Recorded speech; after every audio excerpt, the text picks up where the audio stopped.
Well, 4 decades ago yesterday, police here in Washington arrested 5 men for breaking into the office of the Democratic National Committee at the Watergate Hotel. Little did most Americans know it would become a scandal so big it would take down a president.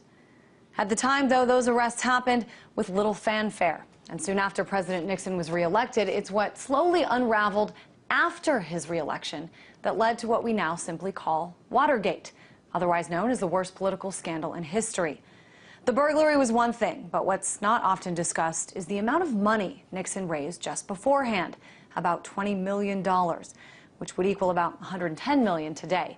Much of that from large corporations, illegally, and all of it done so early on to avoid disclosure rules that would soon go into effect. Now, much of that came out in the hearings on Capitol Hill, and after Watergate, 20 corporations were criminally convicted for illegal campaign finance activities.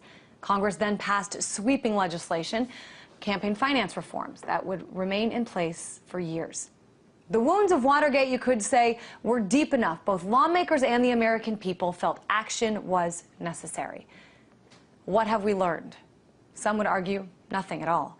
Now, Watergate gave us a few things. The first and only president to resign from office, a bright light shone on hardcore reporting and investigative journalism, like work done by Washington Post reporters Bob Woodward and Carl Bernstein.